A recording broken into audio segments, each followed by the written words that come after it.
Ladies and gentlemen, welcome back to my podcast, Live Your Best Life Every Day.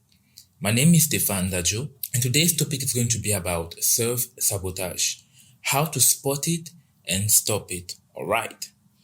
Now, have you ever found yourself at the age of success or through any nearing success experience only to watch it out slip through your fingers? Have you? Have you ever wondered why you seem to be your own worst enemy when it comes to achieving your goals? Well, if you have, and much more than that, let me break it to you. You are not alone. Many actually struggle with a destructive pattern called self-sabotage. And in this particular episode, we're going to go through how to spot it, where it comes from, and definitely how to stop it. Quite often what I like to tell people is, you may not be responsible for where you come from, but you are definitely responsible for where you are heading.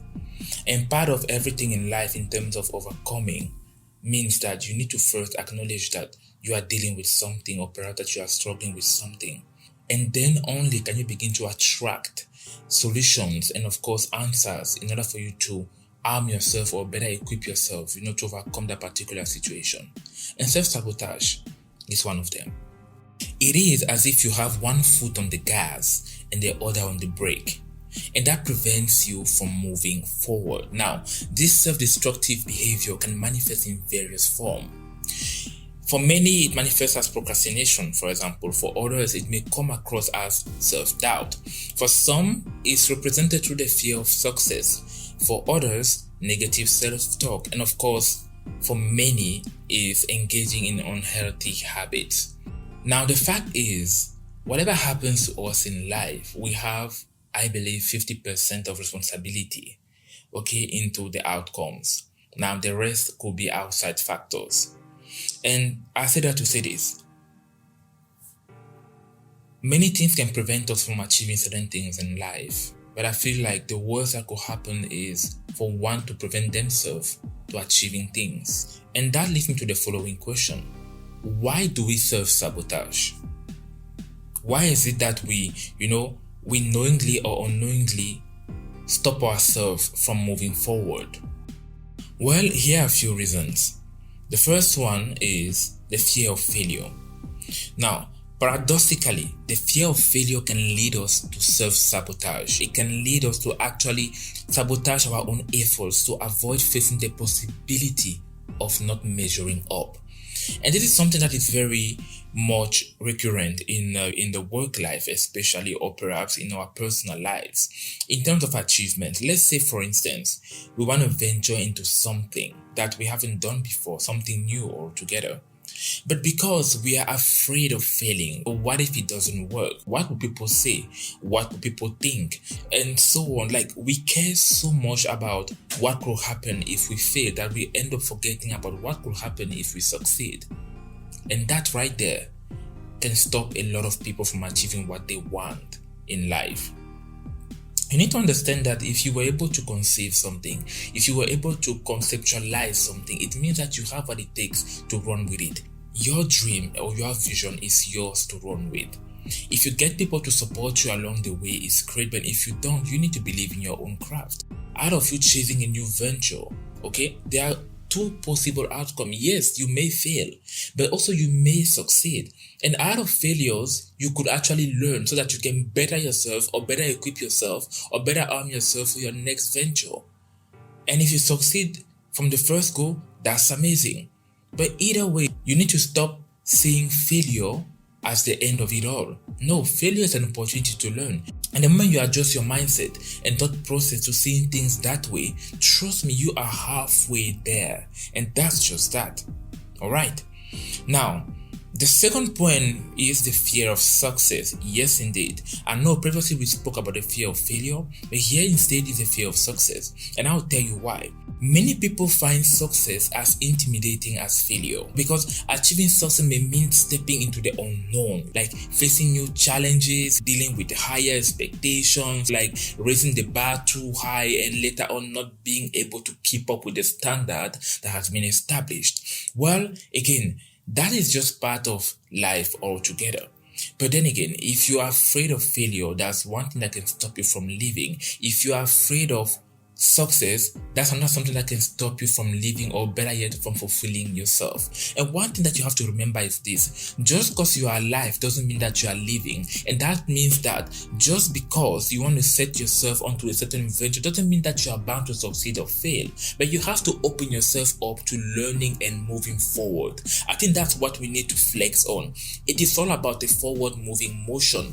As long as you don't remain static, any step from there upward is an opportunity to better your quality of life. So you need to keep that in mind. It's not always about failing or succeeding. Sometimes it's just about moving forward, making sure that you are laying baby steps. The next point is low self-esteem. This is something that comes up a lot in my episode, guys.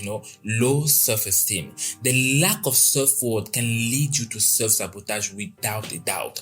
And I'm telling you this because I have been through that. Many people went through that, and trust me, many will. Because when you don't believe you deserve success, you might unconsciously undermine your own efforts. You will undermine the way you think. You will undermine your relationship or interaction with other people. You will always talk yourself down. You will always sell yourself cheap, and so on. Now, the next step is comfort zone. Sometimes, and I say sometimes, we self-sabotage because we are comfortable with our current situation. Even if it's unsatisfying, change can be frightening, and we revert to the familiar patterns. And I'll take one very, very recurring example in society these days. We often hear about, or we often witness people being in abusive situationships. And while they are being abused, whenever they are being advised to walk away from that abusive situation, what happens is they got used to being in that particular situation. And while it was quite unsatisfying for them, what happens is it became their comfort zone. Regardless of the dynamic of that particular situation, it became sort of a comfort zone, because it comes with a lot of things. Like, what you got to understand sometimes is someone who is constantly being abused becomes addicted to empathy, the empathy and attention of other people who are aware of the situation that they are going through. Now, sometimes telling that person to walk away from that particular situation for them might mean the end to that attention that they are getting. It might mean the end to that compassion and empathy that they are getting from other people. They might rather stay where they are because they are comfortable receiving the attention that they are getting because of what they are going through. So again, your comfort zone may not always be your comfort zone. Sometimes your comfort zone might be your poison zone, and that's just that. Now that we've spoken about how we self-sabotage, let's talk about how to overcome it, because I believe that's something you guys have been waiting for. Breaking free from the cycle of self-sabotage requires conscious effort and self-awareness. Here are a few steps on how to overcome it. The first one is recognize the patterns. The first step is to always recognize and acknowledge that your self-sabotaging behavior is existing, that you are struggling with that. That's why we say self-awareness is crucial for any change to take place. Alright, you need to identify the triggers as step 2. Identify the situations or emotions that trigger self-sabotage. You need to understand these triggers, and that's going to help you to prepare for them whenever they show up. Alright, and this has a little bit to do, and it's more towards a certain sense of self-mastery. You need to know yourself. You need to know what triggers you. You need to know what pushes you. You need to know what angers you. You need to know you need to know yourself. That's pretty much it. Step number 3, challenge negative beliefs. You need to think about what you believe in. You need to think about your beliefs about yourself, your beliefs about success, failure, challenges, and so on. The point here is you have to challenge all the negative thought patterns, and you need to replace them with positive ones, which are pretty much empowering beliefs. Now, this is something that many people fail to understand, because when they go online or they stumble across a motivational content, they think, oh, you know what, another one of these people who believe in being happy all the time and so on, whatever. But at the end of the day, what you need to understand is, if you don't replace negative thoughts with positive thoughts pattern, you will end up only attracting negative things. And I say that to say this: what you focus on will always expand. So if you focus on negativity, guess what you attract in your life? More negativity. But if you focus on positivity, if you become more of an optimistic person, you attract more positive stuff around you. And that's just that. You need to watch your vibe, guys. It's all about that. Okay? Now, step number 4, set realistic goals. You need to get in the habit and the mindset of setting achievable and realistic goals.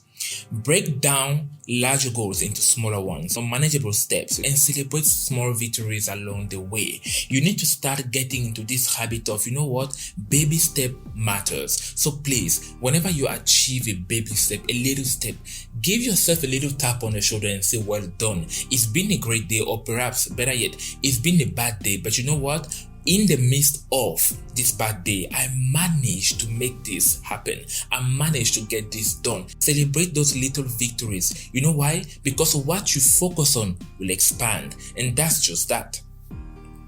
Step number 5, seek support. Now, it's important to have a support system. When I'm talking about seek support, I'm not necessarily talking about going to see a specialist. If you can, well, that's great.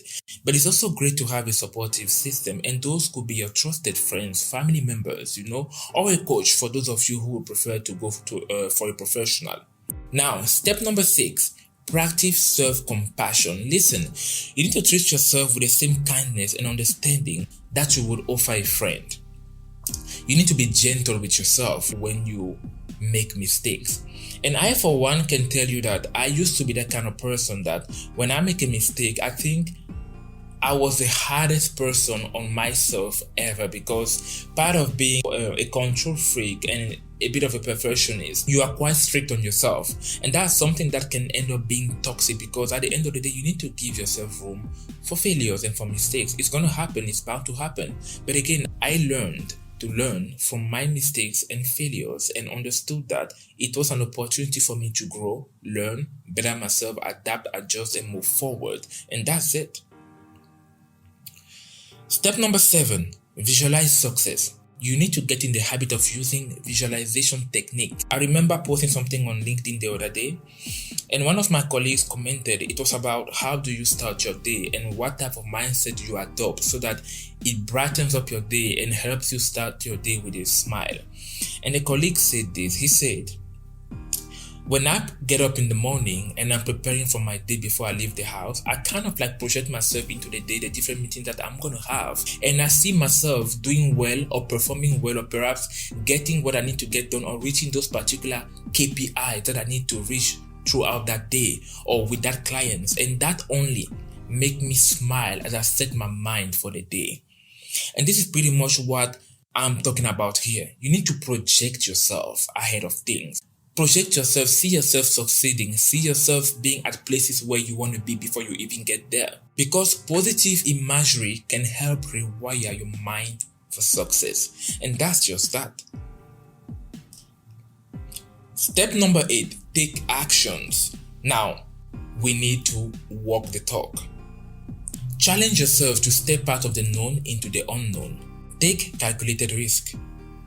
Each small step forward. And I repeat, each small step forward is a victory against self-sabotage. This is really important, guys. It's really important. Success is not the enemy. It's your birthright. Now, the lack thereof is often based on certain lack of actions, or perhaps poor judgment or poor decisions. But we all have it within to be successful. And that's the reason why engaging into self-sabotage is pretty much stopping yourself from living to the fullest. And I believe that as human beings, we are creatures of fulfillment. And I think one thing that can take us quickly to the grave is regret. Because you want to live your life to the fullest. You want to make sure that you live your best life every day. And that's that. So, if you want to overcome self-sabotage and pave the way for a future filled with achievement and fulfillment, you need to live a daily life full of determination and self-compassion. You need to love yourself enough to know that whatever it is that you face or whatever it is that you are going to go through is not the end of things. In fact, it's just opportunities or stepping stones onto your next venture. And that's that. Life has a lot to offer. It ain't easy. You're gonna go through a lot of harsh times. But that's also what forges your character. That's what actually make you thick skin, like I like to say. So do not give into this low self-esteem culture. Do not become addicted to pity parties. Don't become addicted to people displaying empathy to you all the time because you are always that one person in the group who is not doing well. Don't get used to that. You can overcome self-sabotage. As a matter of fact, I've given you what you need to get on that journey to overcoming that. You have a lot of potential. You can achieve a lot of things, but you need to understand that you need to allow yourself to do so. So get out of your own mind and get out of your own way. All right? Stay blessed.